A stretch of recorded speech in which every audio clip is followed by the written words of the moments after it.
Greetings, welcome back to Integrate Emotional Success. My name is Leah.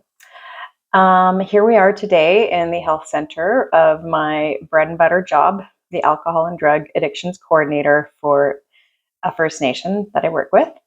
And I wanted to talk specifically today about addictions and using tapping post-treatment in order to overcome and work through triggers.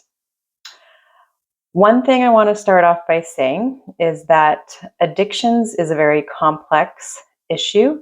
It involves family histories, environmental concerns, basic needs, and also emotional regulation. All of these things are often what is contributing to levels of severity for someone's addictions.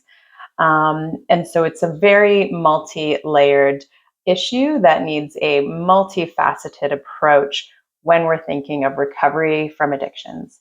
And so there is no silver bullet. I would love to be coming on here to report that you can just tap and you'll be addictions free for the rest of your life, but that's not exactly how it works.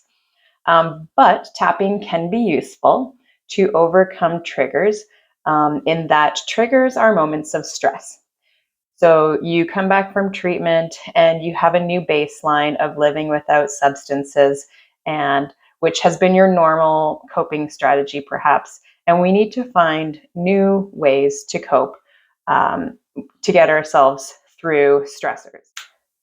One thing I like to remind people about when we're talking about maintaining the recovery stage of our substance use issue is that we have to look at it in terms of a pattern that has been set in our nervous system. This pattern has been related to how we have been choosing to cope with the stress of everyday life, and consider how long we have built up this pattern.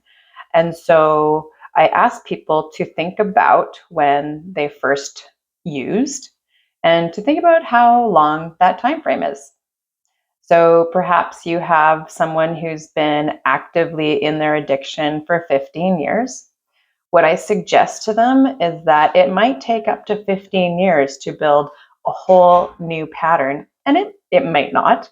But what I think is important about looking at recovery this way is that you spent a certain amount of time practicing a behavior that causes you to rely on it and fall back automatically into that behavior when we don't have conscious awareness to be choosing different patterns. So if we can look at it in terms of, I spent 15 years practicing addiction, we can reframe it to be like, now I'm going to spend 15 years in recovery-based activities. And that should be a number of different tools that you've gathered at treatment and found post-treatment with the help of a counselor or other recovery programs.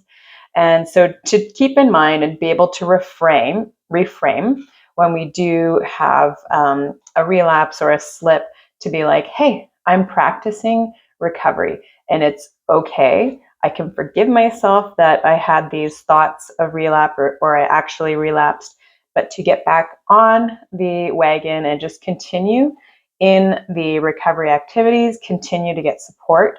If you're in a moment where you had a relapse, and continue to work on your own issue and treat yourself like your own best nurse.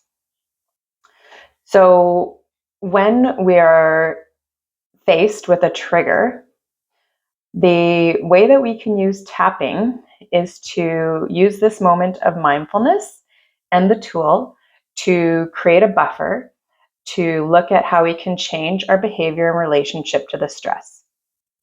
So let's use the example of you went to treatment, perhaps you're back to work after a period of treatment activities and sobriety, and now you're back to work and you're going to get your first paycheck. Money is often a number one trigger for people recovering from addictions because the money is burning that hole in your pocket and you want to earn your reward for, having done all this good work, and, like one little bit won't hurt. And so it can be a rather large trigger for people. So we're going to imagine that the trigger today is paydays coming up. And so again, when we're using tapping, we want to think of the trigger and rate how charged it feels for you on a scale of 0 to 10. 0 being like, I'm going to breeze through this, to 10 being, I think I might relapse come payday. And so then we want to ask ourselves, what are the emotions or behaviors that I'm experiencing or I think I will experience when I think about this trigger of payday coming up? So, how do you feel physically and emotionally when you think about payday? And we want to just take a moment to do a small journal. It could be point form to be like, thinking about payday coming up, I feel really worried or I feel nervous. We can pull out other accompanying issues like I don't trust myself. These are all specific points that we can use to tap on to move the energy and relax our nervous system around the trigger. And with repeated use of the tool to hopefully be able to navigate the challenge when it comes up. And so we're just going to take a moment and think about payday and how much of a trigger that means for you. And so we're just going to say today the trigger is at a 7, where I'm only a month and a half out of treatment, and I feel like with first payday, I might go buy that drink. So we're at a 7, and we're going to just begin to tap on the side of the hand. And a setup statement might sound something like this. Even though I feel worried because payday is around the corner, I'm going to love myself and carry myself through this time of change. And even though I feel worried about payday coming up, I'm going to love myself and help myself through this change. And even though I feel pretty worried about payday coming up, I'm going to love myself and working on changing my behaviors. And then as we tap through the points, we're just going to use small statements of charge to help reduce the charge. And this is the exposure therapy part of tapping that works to reduce the charge when we're thinking about a specific issue. So we're just going to tap through the points and say, payday. Payday's coming up. Kind of worried about payday. Got this worry in my body. Feel pretty worried about payday. Feel pretty worried about payday. Payday's coming up. Payday. You can take a deep breath there, or you can do another round. It's as much as needed, and you get to decide. If you only did one round and then you wanted to reassess, we would take a moment, take a deep breath, and say, on a scale of 0 to 10, how do I feel about payday right now? And perhaps you feel a bit more relaxed and it's at a 6. And so that would be a reason to continue to tap on feeling worried about payday. If you felt like you did a few rounds on worried about payday and that the charge was reduced around that, I would encourage someone to move on to other symptoms around payday. And so perhaps when you think of your body and what you're feeling physically, that maybe thinking about payday causes your heart rate to go up. And so we could tap on that. And we would say on a scale of 0 to 10, how hard does my heart race when I think about payday and getting that money in my wallet? And sometimes the physical issues are the drivers, and they're fairly significant. So maybe about an 8, and we would begin to tap. Even though my heart's racing, thinking about payday, I'm going to love and accept myself in this time. And even though I can feel my heart racing, just thinking about payday, I'm going to love myself through this challenge. And even though my heart is racing, thinking about payday, I'm gonna love myself and I'm not gonna give up. Heart is racing. My heart is racing. Thinking about payday makes my heart race. My heart is racing. Payday makes my heart race. Thinking about payday makes my heart race. Heart's racing. My heart is racing. And take a deep breath in and relax. And when we're doing a physical check-in, we can ask ourselves, do I still feel my heart racing, or has that energy shifted somewhere in my body? And perhaps as we were tapping, your heart race reduced and you feel more like, I feel a ball of worry in my stomach. And so we can evolve the tapping to that statement and again rate on a scale of 0 to 10, how much is this ball in my stomach affecting me? So we would give it a number and then we begin to tap on that. Even though thinking of payday gives me a big ball in my stomach, I'm going to love and accept myself in this time of change. And even though I feel like I have a big ball of energy in my stomach thinking about payday, I'm going to love and accept myself with compassion during this time of change. And even though the idea of having money in the bank is giving me a big ball of energy in my stomach, I'm just going to remember that this is new and I'm working through these challenges. This ball of energy in my stomach. This ball of energy feels uncomfortable. This ball of energy in my stomach, like worry.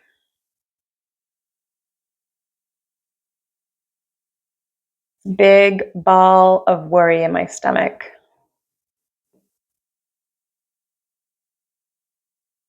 This big ball of worry in my stomach.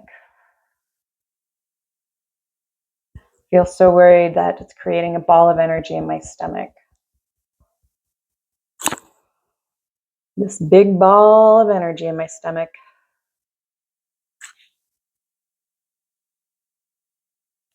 This big ball of energy. Take an easy breath. And take a moment again to rate how the energy in your stomach feels after that. And every time we want to be tapping as many rounds to try to reduce the number from a 7 to as close to a 0 as we can get. Sometimes getting to a 2 is enough. And what's most important is that once we realize a trigger in the future, that we are working every day with that, with the physical, emotional, and mental content that is coming up. If you don't have a moment to tap where you're at, write it down on a small piece of paper, make a note in your phone about what you're feeling, and remind yourself before bed or the next morning to just do some intentional tapping. We only have success with tapping when we're putting the tool into use. There are clinical studies that say, an hour or two a week is beneficial for the nervous system. But with addictions, we're dealing with daily triggers for dysregulation, and it really is only beneficial when we're using it daily to accompany these triggers and to know that these triggers are on the horizon. But also working with them in the moment when we can is super important, because that's going to be the approach to reducing the stress. And the tapping, working with shifting the energy in the body and connecting to the nervous system is super important. So after you do some daily tapping about your triggers, one thing that could be done as a goal setting activity is to think about, what are the solutions available to me about this trigger? And so when we're thinking about payday, perhaps one of the solutions is to ask a family member or a friend to hang on to your bank card. Perhaps it would be going into the bank and saying, around payday, I'm going to give my bank card to a family member, and I don't want to have access to my account for 2 to 3 days. Sometimes banks can do this, sometimes not. But also perhaps not having banking apps on your phone so that there's a bit of a buffer and time frame between accessing the money to help you move through the emotion and physical trigger that you're experiencing could be a support to you. We are only as good as we are when we're putting these tools to use. And so, yeah, I really want to encourage people to find something daily to tap on, even if it is something like, even though I'm feeling okay today, I will love myself as I work through recovery. Something basic like that can support your nervous system to give you a daily boost in dopamine so that we are feeling supported and that the stress levels are reduced for the day. So yeah, put it in the comments. Sorry, what are some triggers that you struggle with, and what are some setup statements that you might practice? I'm really curious to know. So yeah, I'll be back with more ideas about tapping on triggers and other issues. So I hope you've enjoyed this. If you have, maybe give me a like and follow, and we'll be back. Take care for now.